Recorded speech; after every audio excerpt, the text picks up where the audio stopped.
Well, good evening, everyone. I'm Berkeley's Vice Mayor, Susan Wainwright, and I want to welcome you all to my annual Community Fire Safety Town Hall. If you watch the news or read the paper, then you know that wildfires have already started in the Bay Area. We saw 14,000 acres burn near Tracy last week, and multiple smaller fires have been burning in the Livermore area since. As many of you know, I have been working on wildfire issues for many years. With the help of our generous voters, we now have a steady source of funds to implement many of the programs that are necessary to make Berkeley safer. We have an extraordinary fire department staffed with intelligent, passionate, and dedicated men and women. And under the leadership of Chief Sprague, Berkeley is quickly gaining a reputation of being on the cutting edge of municipal wildfire mitigation. Tonight, our fire department has put together an informative presentation for you so that you can understand our goals and how to get there. We realize that change is difficult, but living in Berkeley, we are faced with some realities that cannot be ignored. Most of the hills of Berkeley are categorized as being in the very high hazard fire severity zone by the state organization CAL FIRE. Our homes are located within the wildlife urban interface. We are at very high risk of a wildfire, and we need your help to do everything we can to try to mitigate that risk. The goal of tonight's webinar is to inform and educate us about how to achieve a safer community. My hope is that the presentation will provide the information and inspiration for each of us to increase our efforts towards achieving that goal. That is what tonight is about, the science behind wildfire and what you can do to protect your lives and property. Now for some simple housekeeping. The Berkeley Fire Department will do their presentation, and then we will take time for audience questions. You can use the Q&A icon function at the bottom of your Zoom screen to send us your questions if they aren't covered during the presentation. Please be as clear and concise as possible when drafting your question. I will monitor the questions and moderate the Q&A section. We will try to take all of your questions, but we are scheduled to conclude by 8:30. We are recording this webinar and will make it available early next week. Everyone who signed up will receive a link, and feel free to pass that link on to neighbors and friends who were not able to attend tonight. I will also include the link in my next newsletter. And we also are going to send out a list of links that have been referred to during tonight's presentation. And just for your information, we currently have more than 250 people joining us tonight. And now I'd like to introduce Berkeley's Fire Chief, David Sprague. Thank you, Vice Mayor. And I'm going to turn the mic over to you. Thank you. All right, thank you. Good evening, everybody. Confirming you can see the presentation.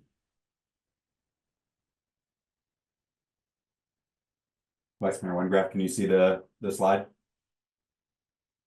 Yes, yes, it looks good. All right.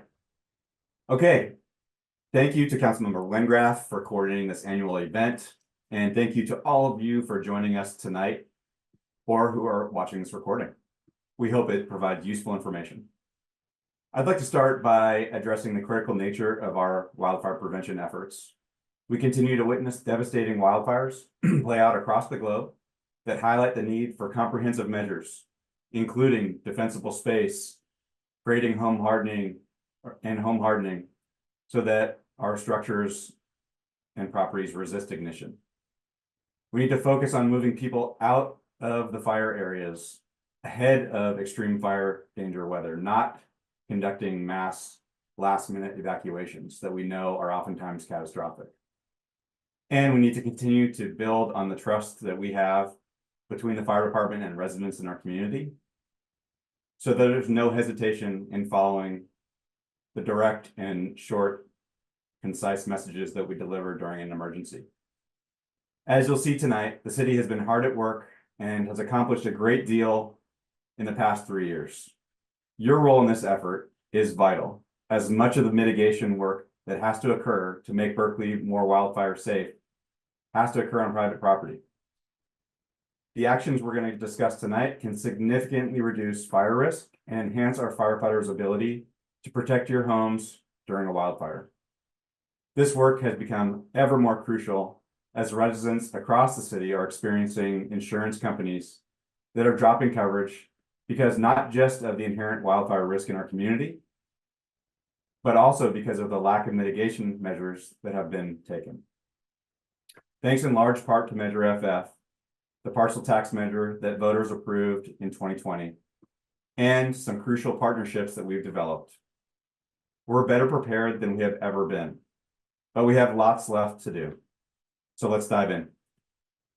Tonight, I'm joined by a few members of our team working on this topic.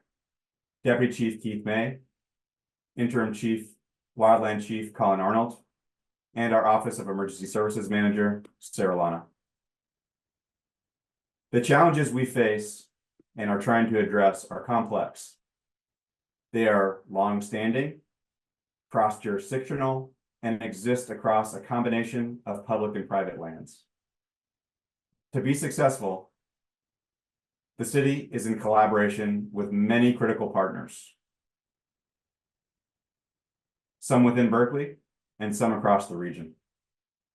From the Berkeley Fire Safe Council's work to clear eucalyptus understory and promote home hardening, to the regional grant that we were just awarded as part of the Hills Emergency Forum, to the incredible knowledge that we've gained from local agencies that are engaged in this work, like the Moraga-Orinda Fire Department or the MWPA in Marin. These partnerships are critical, and collaboration and coordination is really key to our success. I want to quickly review the magnitude of the problem for those who may be unfamiliar.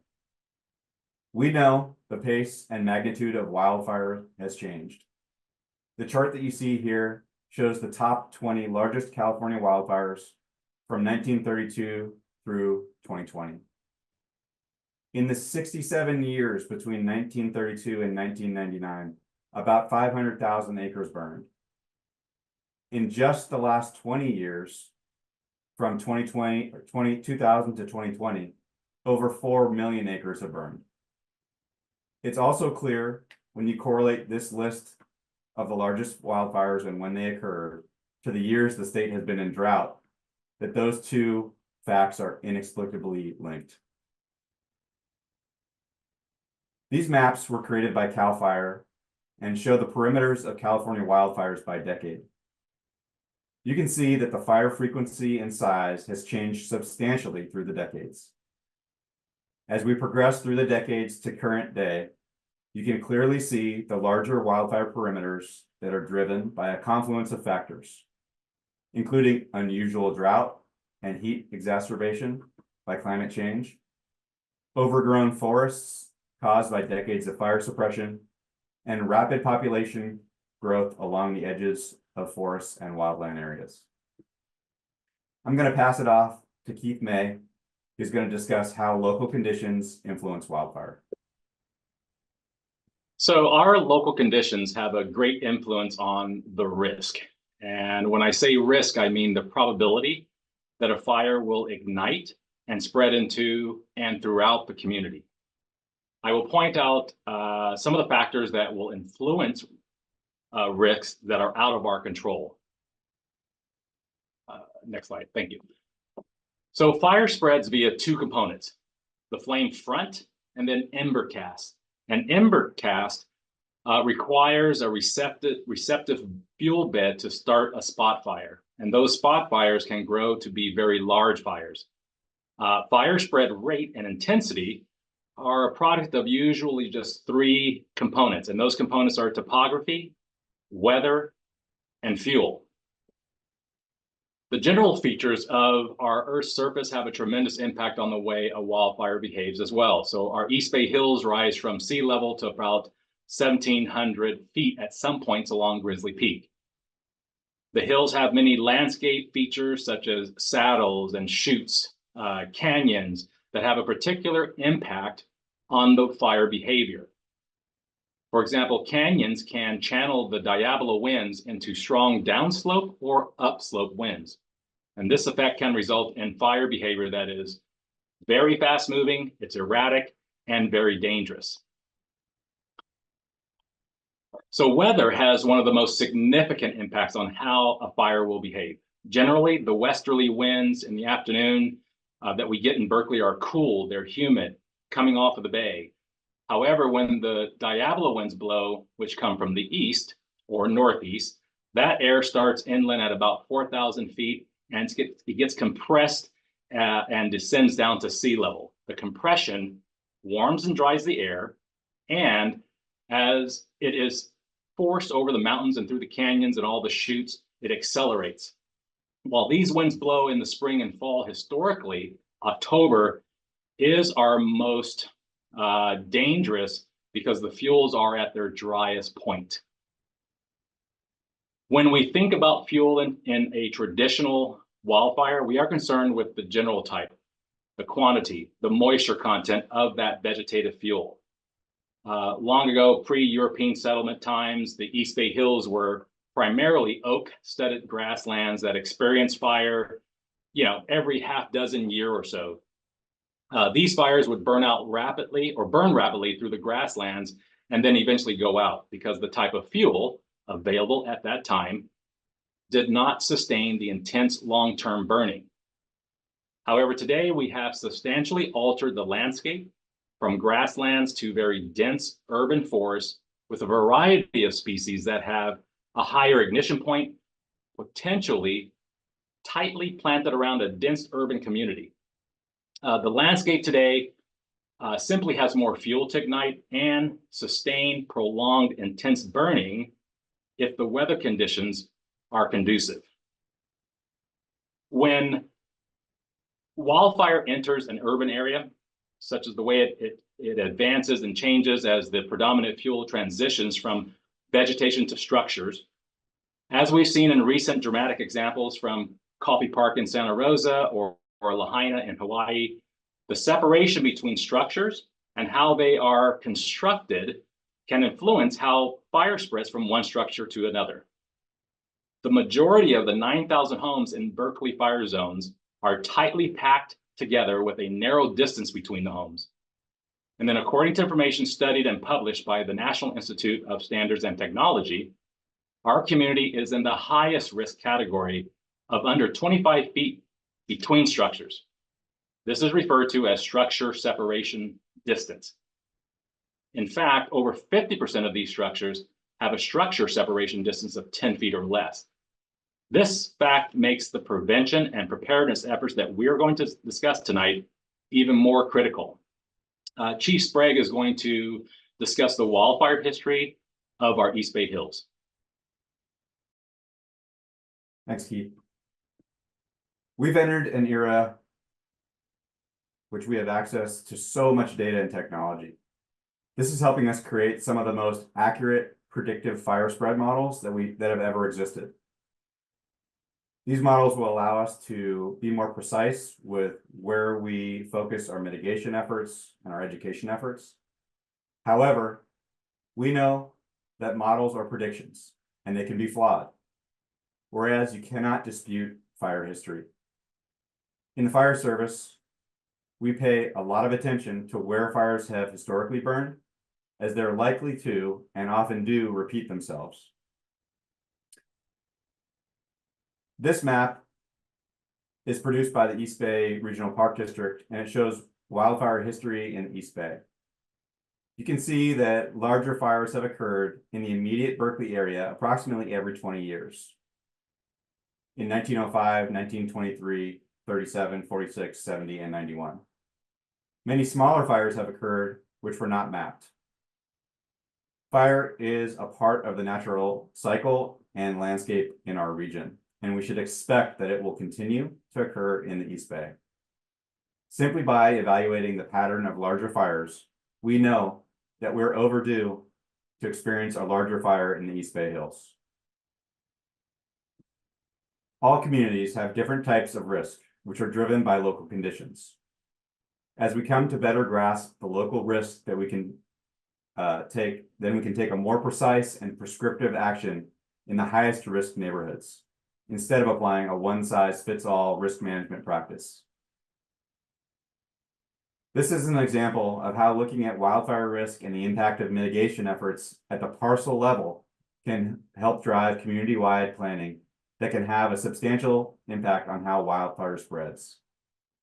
The yellow lines are the fire front pushing from the wildland to the community following known topography.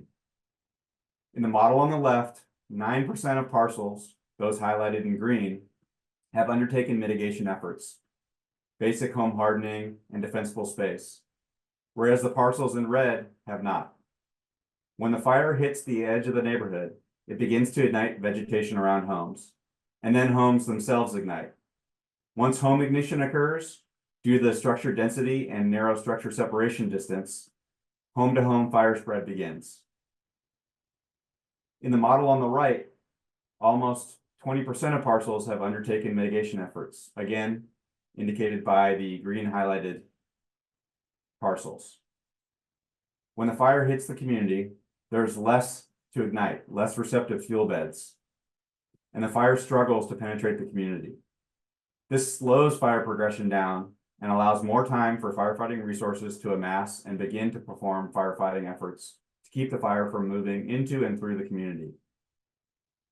Without this kind of modeling and analysis, this community may have otherwise focused on prevention efforts that were community-wide. With this kind of data and analysis, the community would know the specific locations based on weather and topography and previous fire history that wildfire is most likely to impact.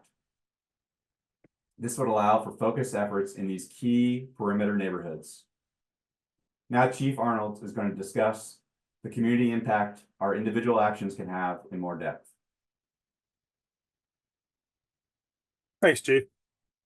So we know that local communities and homeowners can prevent wildfires from taking hold in urban areas by building or retrofitting homes with fire-resistant building materials, creating defensible space by clearing vegetation, and especially in the first 5 feet around structures. These combined actions can significantly reduce wildfire risks and protect urban areas that abut the wildland.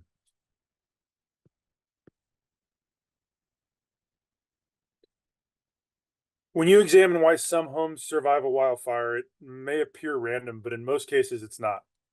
Homes that are hardened and have adequate separation from one another and have fire-resistive landscaping, especially in that first 5 feet around structures, are much more likely to survive. These are some extreme examples, but during firefighting efforts in large mega fires, there's usually a lack of resources, which forces firefighters to triage which structures have the greatest probability of survival. And one of the key factors that those firefighters look at is what types of mitigation efforts have already been implemented, like creating defensible space. A series of homes in a row that are all hardened, all clear of excess vegetation, are exponentially more defensible than just one home.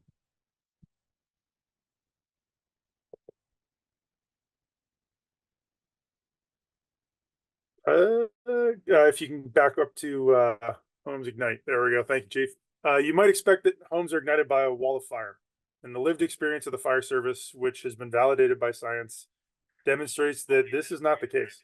A large percentage of home loss is caused by embers that are thrown ahead of a fire or come from burning structures or vegetation around a home.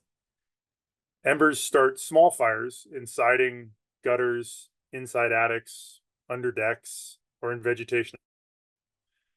Oftentimes these fires start small, but a lack of firefighting resources means it can go unchecked and follow on to ignite the home. If a structure does ignite, then the radiant heat it produces can cause a chain reaction and begin a structure to structure type spread.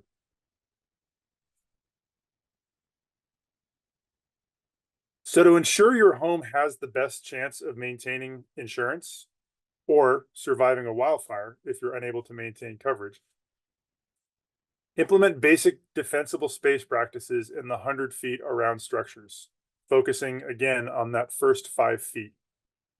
That first 5 feet is often relatively inexpensive for the impact that it can make. This includes removing all combustibles within 5 feet of all structures on your property, including mulch, vegetation, wooden and plastic fences, lawn furniture, garbage or recycling containers. And while the state has lagged in adopting the scientifically proven Zone 0 in the state fire code, the insurance industry generally has not. And carriers now use defensible space and home hardening factors to determine the wildfire risk to a community.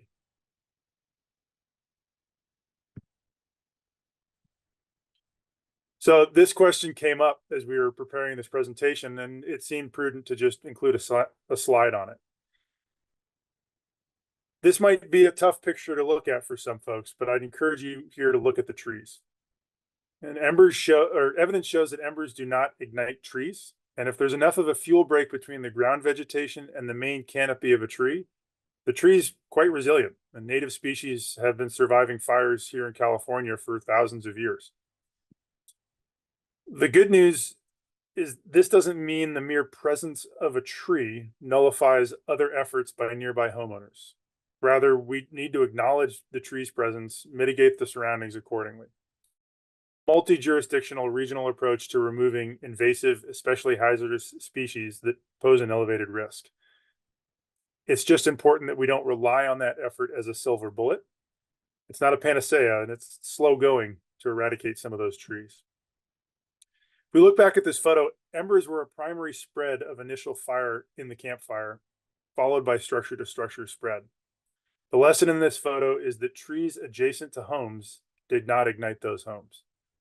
Residents must address the understory of trees and focus on creating defensible space, especially in that Zone 0, that first 5 feet around the structure, on all structures around your property. And just as importantly, harden your structures against embers. So what does home hardening look like? Homes lost to wildfire are most often ignited by embers or small low-intensity fires that can start in combustible decking, debris on the roof, in a gutter, or under the deck, or vegetation, or other nearby combustible materials. These ignite and subject a portion of the siding, windows, or doors to fire. Most structures in the city were built prior to 2008 when the building code was substantially improved to withstand wildfire. And as such, they're much more likely to have features that make them more likely to be ignited by embers, radiant heat, or direct flame contact.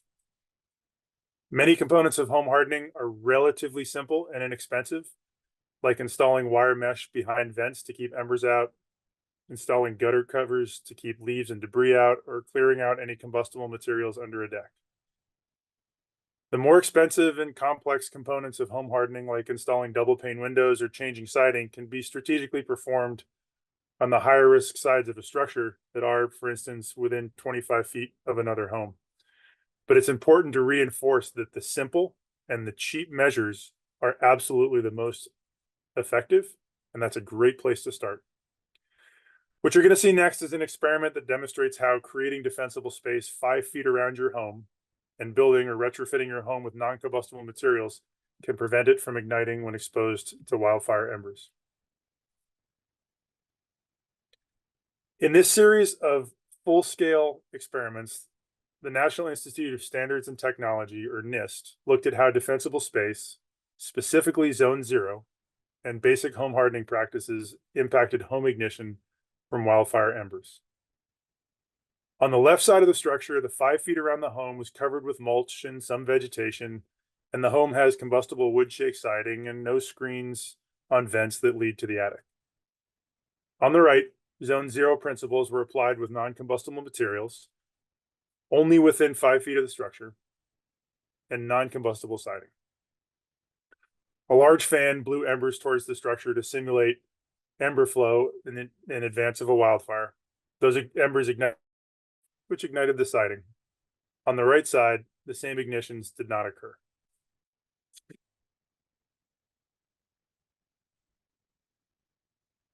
We hear stories from residents that are losing insurance due to due to wildfire risk each week.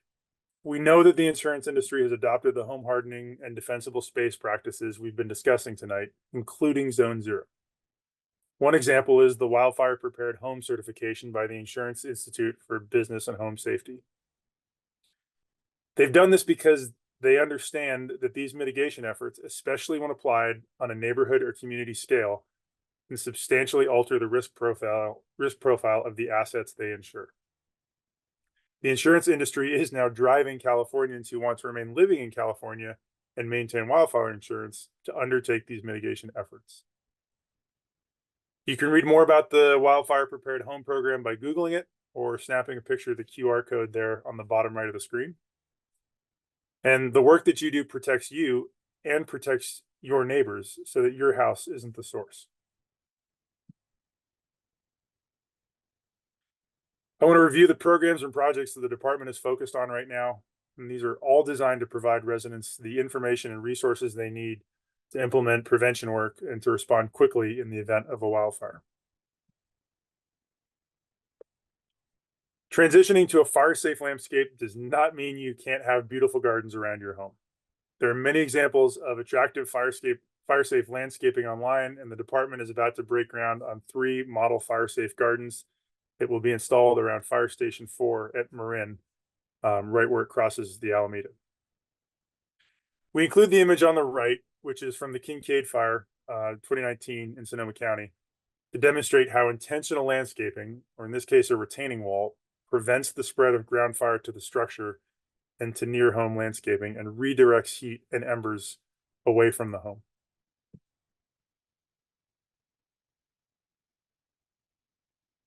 To prevent catastrophic wildfires from spreading through Berkeley, the Berkeley Fire Department inspects all properties in the very high fire danger severity zone every year. Each inspection will generate a detailed report that explains what discoveries are violations versus recommendations. And this is important. We want you to know where the violations are that need to be addressed, but along with that, this is a great opportunity to point out some of those recommendations for home hardening that you'll see in that report. The issues that are listed as requirements must be completed by law, and those will result in violations and then citations if they're not resolved. The issues that are listed as recommendations have been scientifically validated to reduce wildfire hazard, have been adopted by most insurance carriers as best practice, but will not result in a violation. Examples are home hardening concepts like wire mesh, doors, and windows.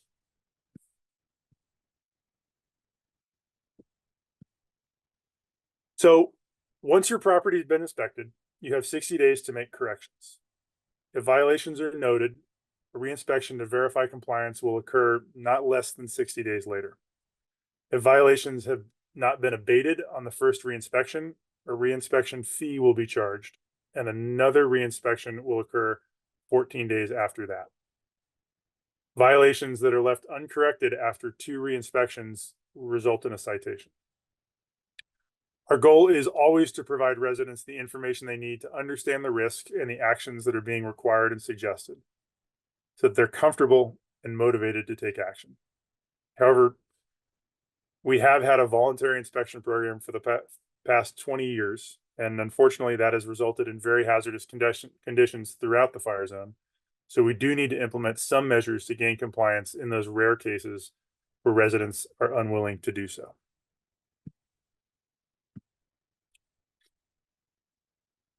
The department has worked to redesign the CHIPPR program, and it now serves the entire city for 28 weeks. Residents can view available appointments and easily book a convenient time through the web by visiting chipperday.com/Berkeley. And our goal with this program is to remove one of the major hurdles to conducting one-time or annual defensible workspace, fitting all those branches inside your green bin.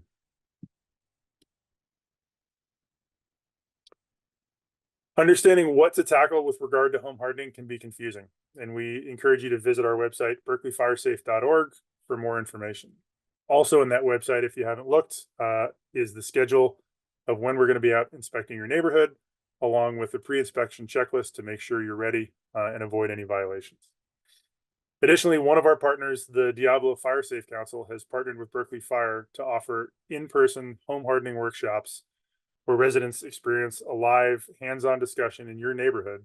They can provide examples of work that can be undertaken and examples of approved products on the market that you can use. If you're interested in hosting one of these workshops, please reach out to the Diablo Fire Safe through Diablo Fire Safe Council through their website. We're also using your support to provide ongoing education and outreach. We're supporting neighborhoods that want to participate in the FireWise program. FireWise is an NFPA program that provides a framework for neighbors to work together to get organized around reducing their fire risk. FireWise recognition can provide access to funding, can help neighbors avoid insurance non-renewal, and generally hardens entire neighborhoods so that not just one property has these has the mitigation, but the entire group does. The fire department will provide neighbors with a fire department liaison, assist them through the process. And to date, 7 Berkeley neighborhoods have become designated FireWise sites. We've got 15 more that have expressed interest. Our fire department liaison is available to meet with any interested group. I'd like to turn this over to Sara Lana, who's going to discuss a number of programs and projects that are coordinated within our Office of Emergency Services, including safe passages, evacuation analysis, and our alert and warning systems. Sara? Thank you, Chief Arnold, and good evening, everyone. So the focus of our conversation so far has been protecting your home and protecting your property. And now we're going to shift to talking about your personal safety. So for many years, the instruction has been, can you bump back? Thank you. The instruction has been to have a go bag ready, and if you get an evacuation order, to pack up and leave. And we've seen in fires throughout California that that approach isn't good enough for these catastrophic wildfires. Those fires are more frequent because of climate change, but they are not new. They are part of this landscape, and they're part of the normal weather patterns here in Berkeley. Next slide. So we as a department really understand that even though these fires have happened throughout history, we have to change the way that we approach them as a community. Now, if we consider that some of the most catastrophic fires in recent history, along with the tunnel fire that happened in Oakland and Berkeley in 1991, here's what we know. We know that they can't be fought. So this photo, it's a little hard to see, but on the right is of an Oakland firefighter in 1991. And you can make out that he's got his hose, and the wind is so powerful that it's pretty much useless. And right after this part of the video, when this was taken, his helmet actually blew off. We know that in these weather conditions, we can't rely on aircraft to drop water or retardant. And this means that in these conditions, we have to focus on moving people out of the way. But we also know that these fires trap people who are trying to evacuate. So this other picture is also from 1991, also from the Oakland Hills. And what it's showing is a long line of cars backed up and people out of their cars running, some without shoes. And we know that the roadways in the hills will not support large groups of people trying to move out at the same time. We also know, as Chief May described earlier, that these conditions are predictable. We can forecast when Berkeley is at the greatest risk of one of these catastrophic fires igniting. And now we have a name for it. It's extreme fire weather. And the good news here is that these conditions are rare. The last time Berkeley had an extreme fire weather forecast was back in 2020. Now, during extreme fire weather, we advise the people who live in the hills leave early before a fire starts. And we introduced this extreme fire weather designation prior to COVID, and we actually recently discovered that we were not the first. Can I have the next slide, please? So across the globe, in Australia, back in 2009, they had the Black Saturday brush fires, and 173 people died. Because of that, Australia now practices voluntary weather-based pre-evacuations. Like us, they use a fire weather danger system, and when conditions would produce a catastrophic wildfire, they advise for people to evacuate and stay out of the area with friends, family, or at a hotel. They had another terrible bout of brush fires in 2019 and 2020 called the Black Summer brush fires. And that experience, combined with their experience back in 2009, is leading more Aussies to say that if they're confronted with a brush fire threat, they will choose to leave early. So we are planning to learn everything that we can from our partners in Australia, and we have the benefit and really obligation to learn from their experiences. So now I'm going to shift into the work that the department has underway and the tools that we have for community members to use as they navigate fire weather and evacuation. So the department is in the middle of a novel evacuation and response time study.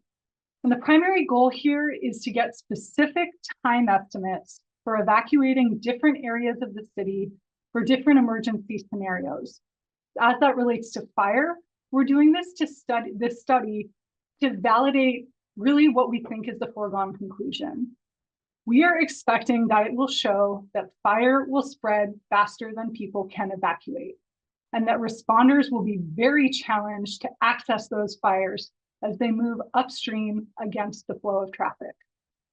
We do not expect to find some sort of panacea that's going to solve evacuation in Berkeley for us through these studies, but we do think that they will help us to identify the areas that are at greatest risk, and also to help us measure how much certain actions will help with evacuation or will make things worse.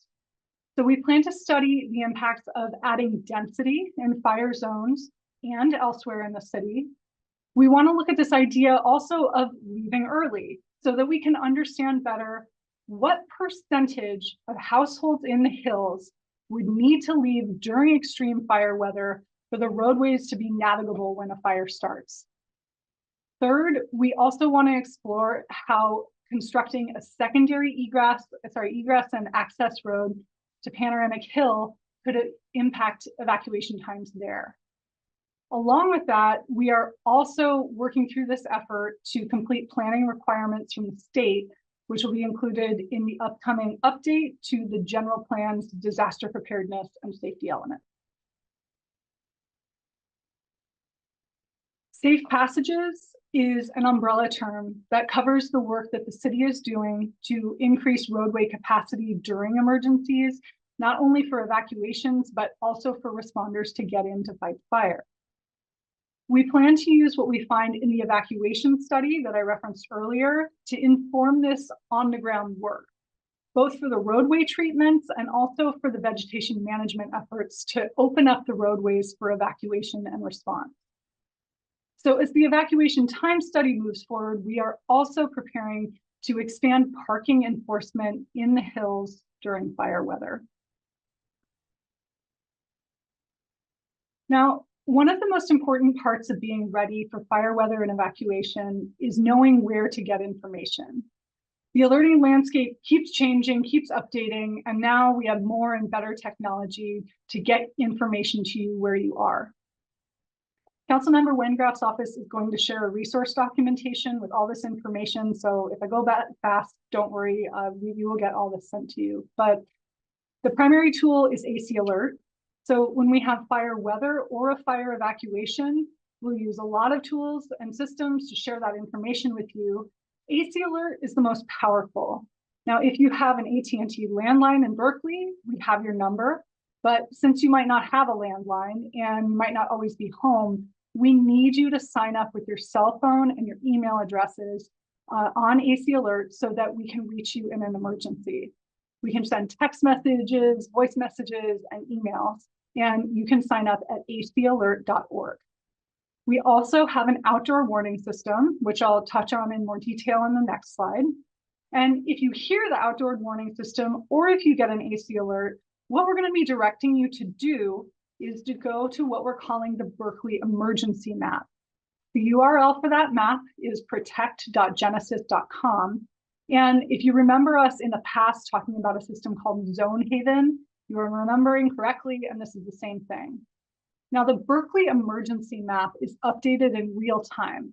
This map breaks Berkeley and actually all of California into numbered zones. And when we do a fire evacuation, it will be based on these zones.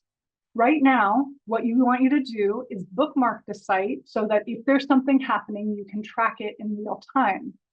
And a very new, within the last couple of weeks addition, is that you can also download the Genesis Protect app to your phone. So this app actually works off of the same map.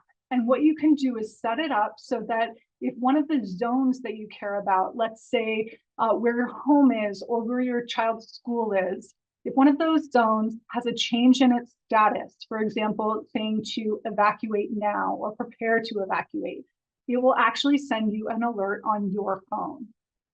Now, ultimately, we want you to be reachable during fire weather. So please, if you are ever notified that fire weather is coming, leave your phone on, leave it close, and do not turn on that do not disturb feature because it can inhibit some of our alerting systems reaching you.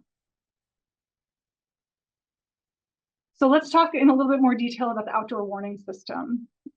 So the system was funded by Measure FF, and we have spent the last 2 years procuring, designing, permitting, and installing these outdoor warning system sirens throughout the city. The citywide outdoor warning system will broadcast siren tones and spoken life safety instruction. And at this point, we have 13 of the 15 sirens installed.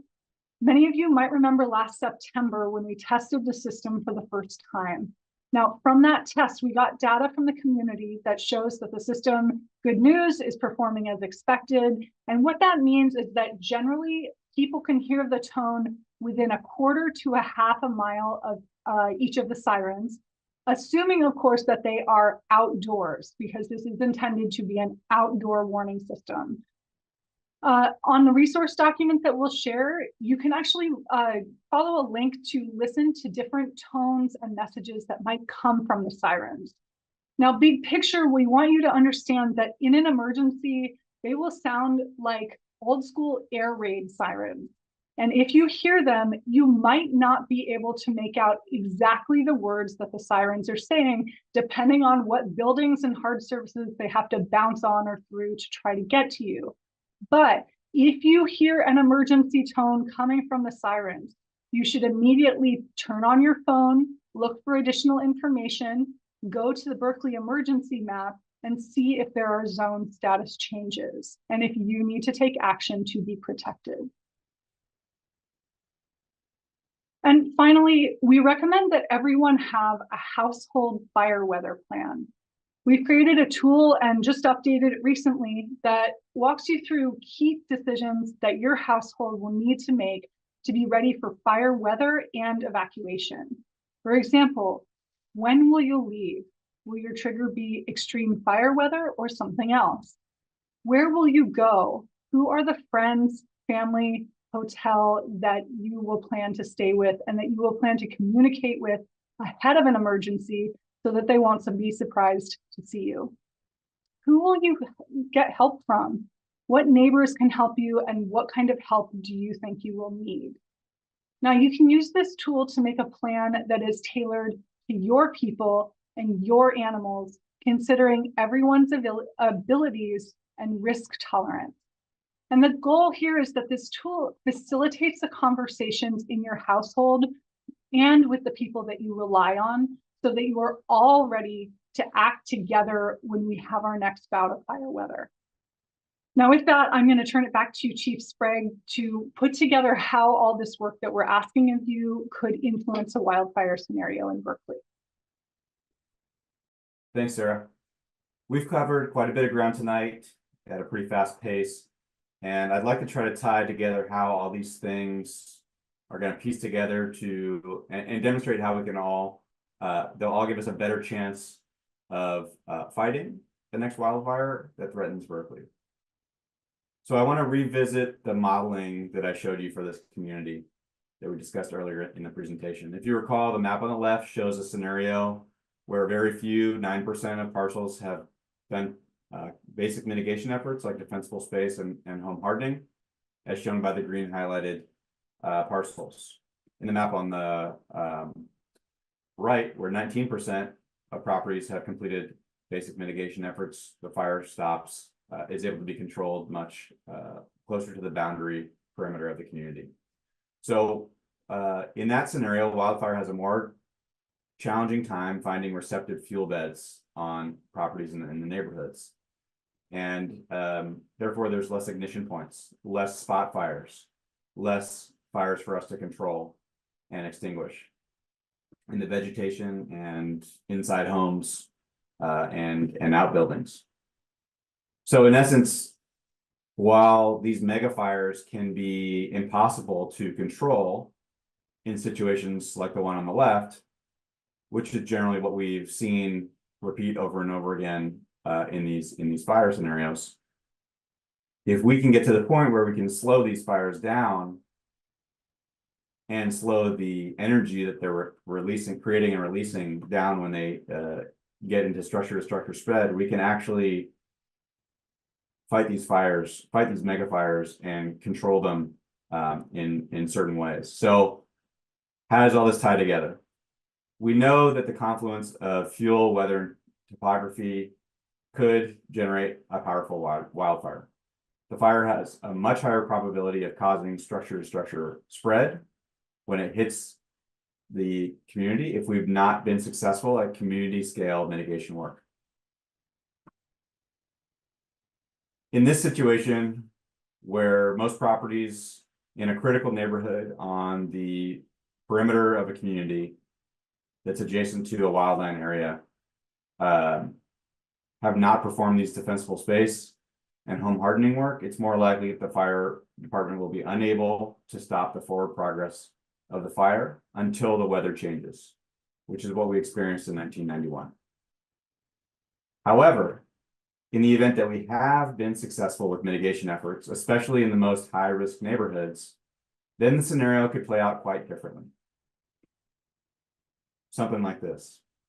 Through our collaboration with the National Weather Service, the city is likely to issue an extreme weather alert accompanied by a request for residents to pre-evacuate out of the fire zones. Additional staffing would then be added by departments throughout the region in anticipation of the weather event. When the fire ignites, it's detected early by the statewide network of cameras that have been installed by CAL FIRE and PG&E, and likely a number of 911 calls are going to occur because there's a lot more people living in the area than there were in 1923. Berkeley Fire resources are going to be immediately dispatched, and additional firefighting resources are quickly requested from around the region. They begin to arrive as the fire approaches the city. The city launches a strategic evacuation of residents that did not pre-evacuate in certain zones using the various notification systems, and hopefully residents immediately heed those instructions and begin to leave. When the fire begins to cast embers inside the city limits, the embers land on less receptive fuel beds and cause fewer vegetation and structural ignitions. As the fire approaches the city border, its forward progress is slowed because of the mitigation efforts that have been undertaken.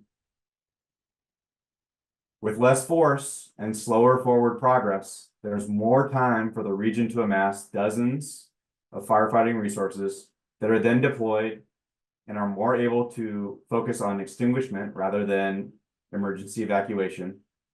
Extinguishment of these ignitions as they occur throughout the key critical neighborhood on the perimeter. This all results in substantially less ignitions, less structure loss, and less loss of life. I hope this paints a more clear picture of the larger strategy that we have undertaken and how all these programs and projects intersect and are critical to one another. Chief May is going to summarize how far we've come since 1923. So we should expect wildfire to occur in the East Bay Hills based on the documented cycle of fire in our area. A large fire like the region experienced in 1923 is still possible, but it is less likely than it was then. In 1923, the fire ignited and was allowed to grow and develop for 2 hours before the first firefighting resources were dispatched. Today, we are better prepared. More people are aware of this risk and are paying attention. PG&E has deployed a quick alert camera network throughout the state, including in the areas that are around Berkeley. We have better radio communications, which was cited as one of the most challenging factors in the Alameda County Grand Jury report that was conducted after the 91 Hills Fire. And we are better prepared at predicting the specific types of weather patterns that are most dangerous. And we have better ways to notify people of the need to evacuate. We are also in the process of working with residents to better prepare their properties and neighborhood to resist wildfire ignition. Finally, the system that we use to summon resources from the region and the state are robust. They're well practiced and capable of delivering dozens of resources to Berkeley in the first hour following a request. And so Sarah's going to take us home with actions that you can take to better prepare as individuals and be a part of a moving community scale action forward. Thank you, Chief May. So yeah, we'd like to wrap up just by asking for your help, because only by working together can we truly transition Berkeley to becoming a wildfire prepared community. So most importantly, for residents in the hills, we are asking that you access your annual defensible space inspection report and follow the mitigation instructions in it. We haven't implemented Zone 0 into the state or local fire code, but we know that it represents best practice, and we encourage you to clear those 5 feet around your home of all combustibles. We're talking mulch, wooden fences, limbing up trees, and removing combustible outdoor furniture and trash and recycling containers. And as you do this work, collaborate with your neighbors to create that neighborhood scale adoption of home hardening and defensible space, especially in Zone 0. Make sure that you're signed up for AC Alert. Make sure that you have protect.genesis.com bookmarked. Download the Genesis Protect app and spend a morning making your household fire weather plan.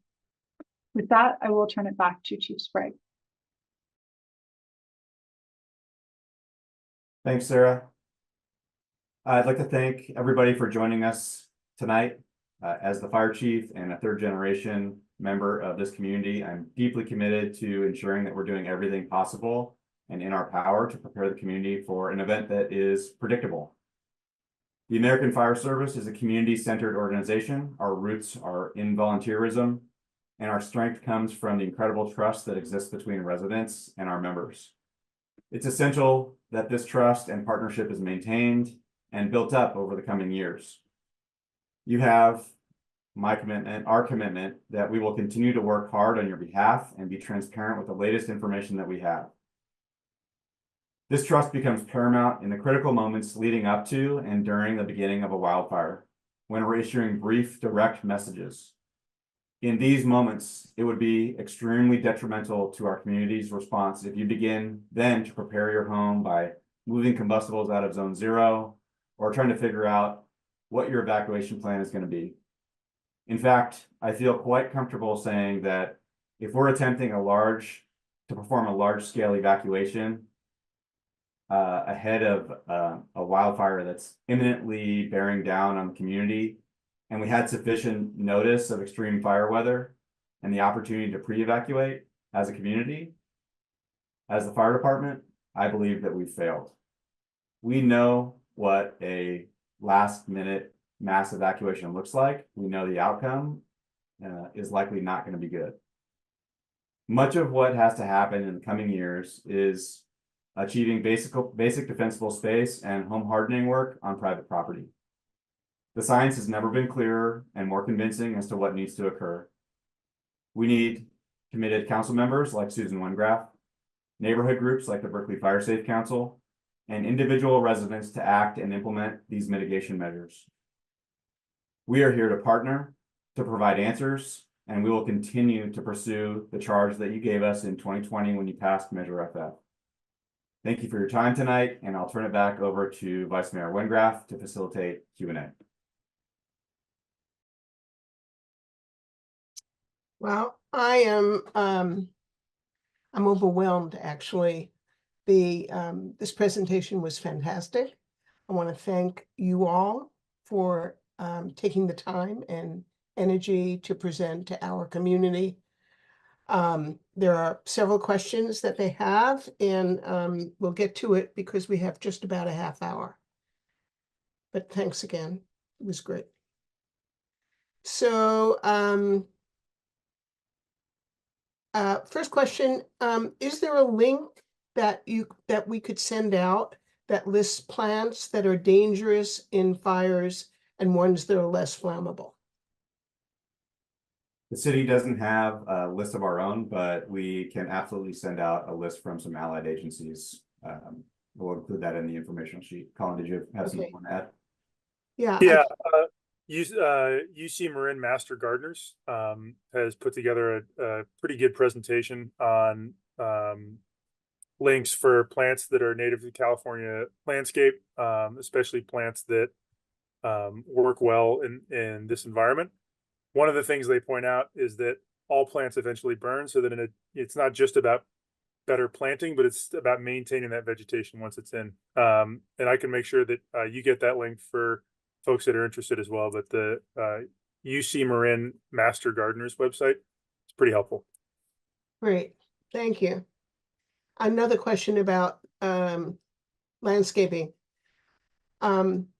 We all know that the wisteria vines and bougainvillea, are kind of iconic to Berkeley. And they're growing up the sides of houses, they're growing up on trellises close to houses. How important is it that those be removed? I love those vines. I love how they look, growing up around them, but unfortunately they are extremely hazardous. They are a ladder of fuel that lead from the ground up the side of your house and to your roof. So unfortunately, when Zone 0 is implemented, they will be mandated to be taken out. Ahead of that, we encourage people to begin to grapple with that and figure out different ways to make your property beautiful and appealing. But those do need to go. Colin, I don't know if you have anything you want to add. Okay, thank you. Okay, another question. I only have 4 feet on the side of my home. City regulations are 4-foot setback on the sides. And now with ADUs, you can have an ADU right up on your property line. How can I have a 5-foot clearance around my house when I only have a 4-foot setback? I think that's impossible. So a little good news about the ADUs is those are all built to post 2008 fire code. So they're built with all the home hardening materials and practices that make them much less likely to ignite and to spread fire. In the event, and there's many homes that meet that description where there's less than 10 feet between homes. That's where it becomes really critical that whatever area you do have is really strictly non-combustible. So that's everything from mulch to bushes to wooden fences. That's a great place to start. And then the other great thing to think about is strategic home hardening. So if you have combustible siding, wood shake siding, or single pane windows, or other combustible features, if you can just retrofit that side of the house, and if your neighbor is willing to do the same, that can make a huge difference, and it can be far less costly than doing that around the entire perimeter of your home. Okay, thank you. How do we get BFD to do an inspection? Colin? Well, 2 questions. Is it for your property or for somebody else in your neighborhood that you're concerned about? Either way. I think the question is just, how do we get BFD to do an inspection? My assumption is for this person's property. Yeah, we've got, so we're doing over 8,000 inspections in the fire zone every year, and that makes it impossible, unfortunately, to schedule an individual inspection. We do have a schedule up on the website that's linked here in this presentation that talks about generally when we're in the neighborhood. One thing that we can offer is that if folks want to provide prior authorization for us to conduct the inspection when they're not home, they can reach out to us. Email is the best way, and that's wildfire at berkeleyca.gov. And through there, you can basically set up so that we can come in and do the full inspection. Otherwise, you can see here in the schedule that Chief Sprague's got up. This is generally when we're going to be up in your neighborhood. And the second part of that is if you do have concerns about other parts of your neighborhood, that same email applies. We can come out and individually look at specific hazards as well. And there's our email and the phone. Great. Thank you. Okay, here's another one. I'm totally in support of these measures, but I'm trying to figure out how I implement a 10 to 30-foot separation between the crowns of large mature trees, which are legion in my neighborhood. Anybody want to take that one? Yeah, I think this is one where it's really important to remember that let's not start here in the crowns of the trees. Let's start at your structure and work backwards. So that first 5 feet, before you get overwhelmed with other things that can be done and should be done eventually, start where you stand and deal with the area around your home. When we're looking at crowns of trees, generally when we're coming out and doing inspections, we're not necessarily prescribing violations just from thick crowns, but what we are looking at is for visual separation in the tree. That really means look for some light through the tree. As you have the time and energy and resources, especially if these trees are within the community. In fact, I've got family here in zone 2 that's working with a series of neighbors to have an arborist come out and do a series of homes along their street all at the same time to actually come in and do some limbing through the trees. And I think it's really important to, don't let perfection be the enemy of progress here. Get in there and do what you're able to do now, and then work together regionally or as a group of people to start looking at opportunities for removing some of that vegetation as you have the ability. Thank you. Okay, are eucalyptus trees especially high risk? So first of all, I was talking to city arborists the other day. There's 786 eucalyptus species. Some of them are not invasive. Some of them are not hazardous. What we are talking about generally here in Berkeley is blue gum eucalyptus. That's what we see up in the hills. Those are the ones that grow out of control. They are absolutely a fire risk for 2 reasons. One, the nature of the tree itself is susceptible to crown fires. But the other big part is that the tree develops ladder fuels. You see sort of brush coming out from the sides of the tree all the way up, and it tends to drop a lot of bark on the ground. It's really expensive to remove eucalyptus. And this is another point where don't let the fact that there's a eucalyptus in your neighborhood be a reason why you don't take any action. What we can do around eucalyptus, we can clean up the understory, we can get rid of those ladder fuels, we can mitigate some of the risk with eucalyptus. In the meantime, as we have the ability as a community and regionally, and you'll see this with the Berkeley Fire Safe Council, they're working really hard on this. As we have the opportunity to remove the invasive species, it's a great idea. But in the meantime, there's a lot we can do around that. Okay, thanks. Here's one. I don't know who wants to tackle this one. My observation is the largest fuel load is in Tilden Park. And BFD folks have said that the greatest danger is a firestorm starting there. And if it does, they probably can't stop it. We're working hard to remove the fuel load in our yards, but what's being done to remove the long-standing load of dry vegetation and dead trees in Tilden, particularly along Wildcat Canyon Road? Great question. I don't want to speak for the chief up there, but we are in communication with them, and I'm aware that They have, of course, a large region to take care of and perform mitigation in, but they do have they have done a substantial amount of work in the perimeter of the park, and they have plans to do more. They are part of the Regional Hills Emergency Forum CAL FIRE grant that we just received. In fact, they're the coordinating agency. So there's a lot of work that is being done. Would we like more to be done in and around Berkeley? Of course. But it's a huge problem. We do think that is the most likely place that a fire could ignite and gain enough speed and power and momentum to really impact the city. But even in a fire scenario like that, the slides that I showed showing mitigation efforts conducted by at a community level on the perimeter of the city could allow us enough time, could slow that fire down enough to let us get enough resources in place where we could actually make a difference. So I know that for decades we've said the mega fires are unstoppable.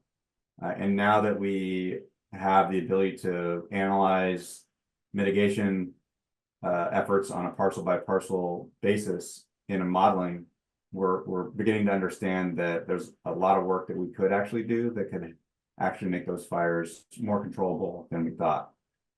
It won't stop the wind from blowing. It won't stop the fire outside of the community from continuing to burn and throwing embers, but it would allow us a better chance of catching those, having less spot fires, having less ignitions within the community, and catching those that we do with the resources that we had time to amass. So I know there's information on East Bay Park's website about their mitigation efforts, and know that a lot of work is being done, and they're I think doing the best that they can given all the constraints that exist around this kind of work. Thank you. Okay, I think Sarah, this one is for you.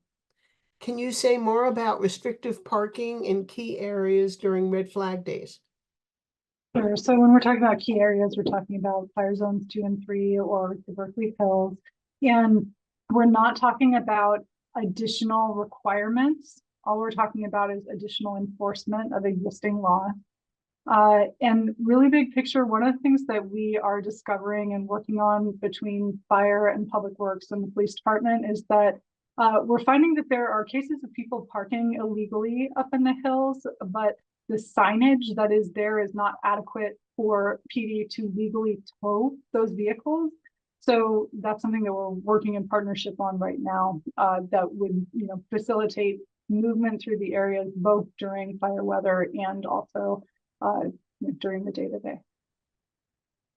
Okay, great. Here's a touchy one. My office deals with this kind of thing all the time. My neighbor has dangerous dead vegetation between our houses. Can I report him? Yeah, if you have concerns in your neighborhood on private property, that website we mentioned earlier, wildfire at berkeleyca.gov, you can reach out there. You can file what's called a citizen complaint form, where we gather a little bit of information. One of the things that's important to note is that we do need contact information internally to generate why the report was filed, but that remains confidential. And then we will go out and perform a routine inspection of that property. To do that, it's really important to note that we have to be able to see the hazard from a generally acceptable place, either from the street, from a neighbor's deck, from an obvious spot. But what we can't do is, stick our eye through peepholes in the fence or climb up on a ladder and look over something. It's got to be easily viewable from a reasonable spot. Will we have to remove wooden decks that are attached to our house? No. The answer is well, probably not. It depends on the condition of the deck, of course. But wooden decks can be made quite fire safe by keeping them clear of combustible materials, making sure there's not a bunch of duff or debris in between the deck boards, ensuring that the side of the deck is clear of all combustible materials and wrapped with wire mesh that's not more than 1/8 inch in holes. And then finally, there's some flashing you can install along the perimeter of the deck that's closest to your house, so that if the deck does catch fire or start to smolder, that it doesn't transmit to your home. And you can find more information on all that kind of stuff by Googling home hardening efforts or going on our website, berkeleyfiresafe.org. Great. Okay. Another question. There are parts of the hills that have very poor cell phone connectivity. If PG&E turns the power off due to high winds and fire risk, how will those people without cell phone connectivity get the alerts? A really good question, and I'm really glad that the community members bringing this up. So some context around what we're talking about here. PG&E turning the power off, we're talking about public safety power shutoffs. When they first started in 2018, it was significant parts of the Berkeley Hills, and PG&E has narrowed the areas that they would shut the power off, but there still are significant portions of Berkeley up in the northern hills as well as panoramic that have the power potentially shut off. Now, the important thing to know is that PG&E is looking at the same weather systems that the Berkeley Fire Department is when they make decisions to shut off the power. When they decide to do that, they're doing it because they have decided the risk is so great that it's better for them to turn off the power and stop doing their core work than it would be to continue providing it and potentially start a fire. Those conditions are, in my experience, very much aligned with when the fire department would also be proclaiming extreme fire weather. And our recommendation to you would be not to be in the hills in the first place. And this is yet another reason that it is not safe.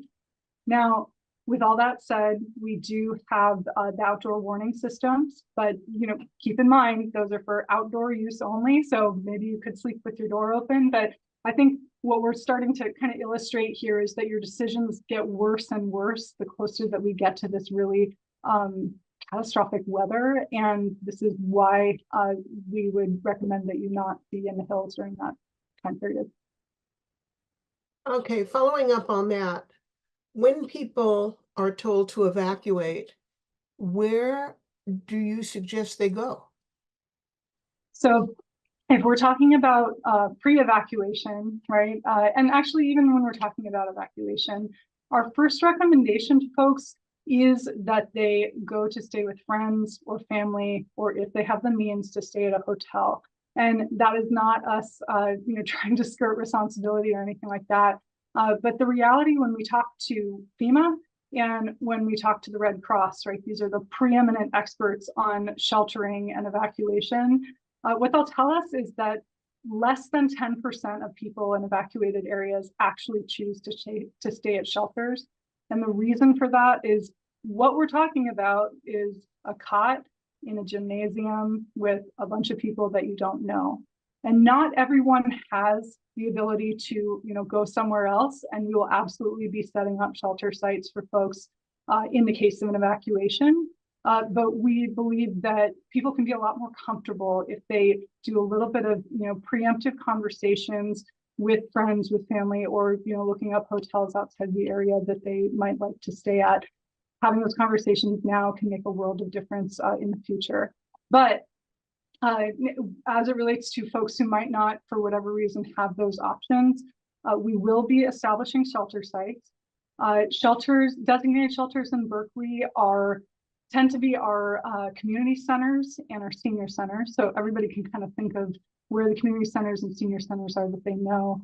Of course, we can't preemptively designate those sites because we don't know where the fire is starting and exactly where it's headed. And the other thing that we need to be prepared for is if we're talking about a catastrophic fire, like all of us are very concerned about, that shelter may not be in Berkeley. So we will, of course, be leaning into our partners in the county and the state government, but it might be that you're having to go out to Dublin to have a place to stay. And the other thing, just to continue illustrating what we're talking about, we can all remember, how bad it feels to have all the smoke from fires that are hundreds of miles away. Now imagine that that's here in our doorstep, right? I fully expect that a lot of people who aren't instructed to evacuate because of any specific fire risk, but rather because of the air quality, will also be wanting to leave the Berkeley area. So is your advice for people up on the hill to go downhill, to go north, to go south? I understand it depends where the fire is coming from, but intuitively, what would you think? Which direction should they go? I remember a chief that I met at some point in my career saying, if you can tell me where the fire starts, which way the winds are blowing, what time of day it is, and what the status of the roadways is, then I will tell you exactly where to go and how to get there. But the one part that we feel pretty confident about is that we believe the winds will be coming out of the northeast and blowing to the southwest. But everything else is going to be pretty challenging. And so that, again, kind of to your point, Councilmember Wengraf, when we think about when you should leave, these are all decisions that none of us should ever be in the position of having to make, right? And the only way that we can avoid that, for the most part, is by making a household fire weather plan and leaving when we know that these conditions are coming. And we will tell you when these conditions are coming. And we'll tell you everything that we can. I think, Chief Sprague was talking about how all of the work that we've been doing over the last 5 years, and also prior to that, you'll notice that many of our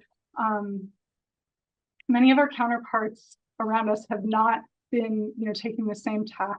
And it's really that we want to be as upfront with you about everything that we know so that you can make the decisions for yourself that are right for you and your family. And how could we possibly expect you to do that if we're not sharing everything that we know? So all of these decisions where we're kind of talking about, well, what happens and where do we go in these terrible situations, we want to rewind the conversation and talk about how do we not end up in that having to make that decision in the first place. Thank you, Sarah. Here we're back to trees. When will you start requiring removal of eucalyptus trees from private lands? So when I first became fire chief, I did not understand the scope and complexity of that problem. It is,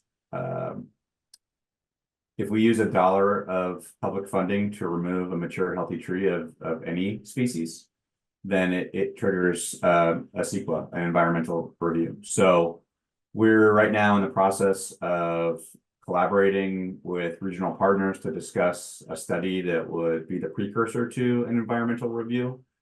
And then we would have to go through that environmental review process, which could take years, get held up in court with lawsuits. So I can't answer that question other than to say we're moving forward on the preparatory steps that would be required for us to begin to evaluate that process and move forward. That said, those same restrictions and rules do not exist to private landowners. So you, yourself, neighborhoods, Berkeley Fire Safe Council, other groups can use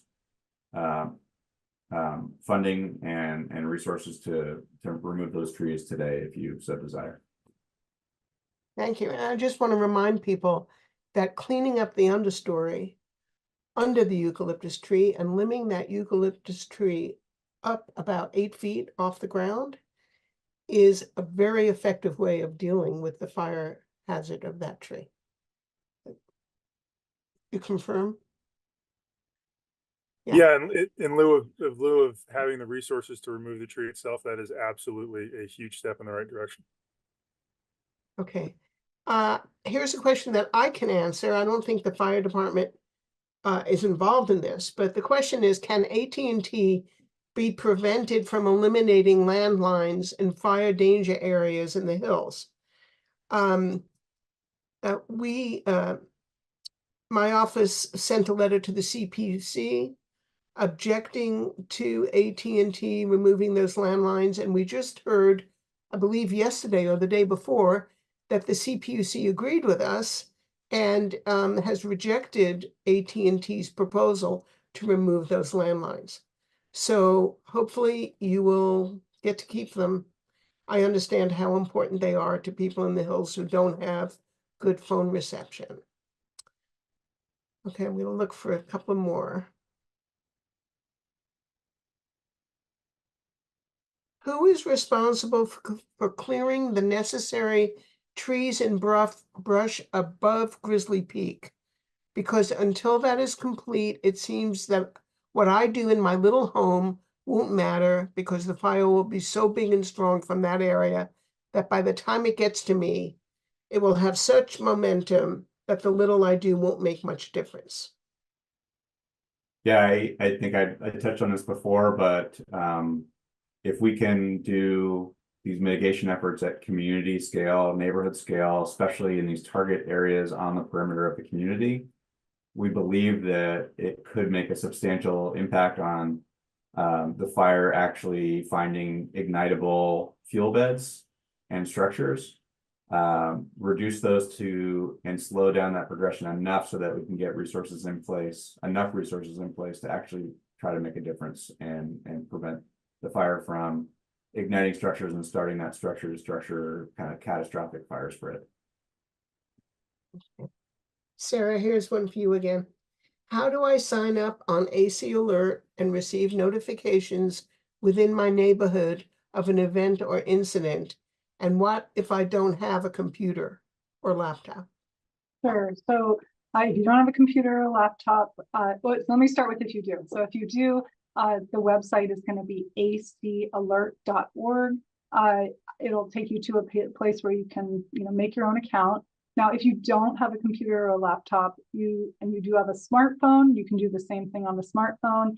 If you can't do any of those things, then you can send an email to oes@berkeleyca.gov. That's oes@berkeleyca.gov. Hopefully, and we can help you with setting up an account. And what about Berkeley's radio station? We used to give out the dial number of the radio station for emergency information. Yeah, so what you're referring to is 1610 AM, and 1610 AM is indeed still one of our tools in our toolbox. We are kind of relegating it to last place in our overall, system of options to reach you, primarily because we know, especially in the hills, that the reception is not very good. And also that it can't, as a tool, it can't wake you up, right? So it's always going to be that you need to know that something's happening before you turn to that tool. Now, we do keep it in our arsenal of communications options in the case that something happens where other systems don't go down. Of course, we would never rely on any one tool in particular, but it doesn't hurt to have 1610 AM programmed into your radio dial. Also, KQED, KCBS, and I can send all of the links to this information, but there's another system called the Emergency Alert System, which is tied into the same thing, where if you see the scroll on your TV and you hear the funny tones, that system can also activate on those radio stations. So there are a number of different radio stations that could, in an emergency, carry emergency information. Okay. One listener wrote he had a hard time reading the map correctly of inspections. And in prior years, street boundaries were mentioned on the map. Is it possible to reinstate those street boundaries on the information that's given out to people? So I think now it says north of Marin, south of Marin. It's pretty general, but if those numbers could be correlated to street names, I think that's what they're asking for. Yeah, thanks for the feedback. I will we'll take a look at that and see if there's a simple and clear-cut way that we can describe that map a little more clearly. If this resident is concerned about an inspection that's coming up, they can reach out to that same wildfire email. But thank you for the feedback, and we'll see if we can make that map more clear so that people understand exactly where they're at. Right. Okay. I want to remind everybody that this webinar was recorded, and the link to the webinar will be sent to you. We usually load it up to YouTube and make it available for anybody who wants to see it. So in a few days, I'll be sending out that link, and it will also be included in my next newsletter if you're on my newsletter list. I want to thank our fire department. Each and every one of you was really terrific. I hope that our constituents realize that all of this really is how we fare as a community in terms of our wildfire safety is dependent on their cooperation and collaboration. And our fire department can't do it for you. We can teach you, and we can teach you again. We can provide the information, but we cannot actually do it. We can't make the decisions for you. So I'm hoping that everybody on this call is motivated and inspired to go out and create that 5 feet of defensible space, or 4 feet on the sides if possible, or cooperate with your neighbor and see what you can figure out, but make it as easy as possible so that that property of yours can be defended and a fire will not get that close to your structure. And in terms of the evacuation, we've heard tonight that the hills do not have the road capacity to handle the population all at once. And so please, please take seriously the pre-evacuation notification, especially if you're older, if you have mobility issues, if you have pets, if you have children, leave early. That is your best chance. So that's the message. And I want to thank you all. We're at 8:28, right on time. Thank you all for joining us tonight. I want to give a shout out to my assistant, Lori McWater, and my intern, Anae Sharma, for their help in producing this event tonight. Thank you, everybody, and good night.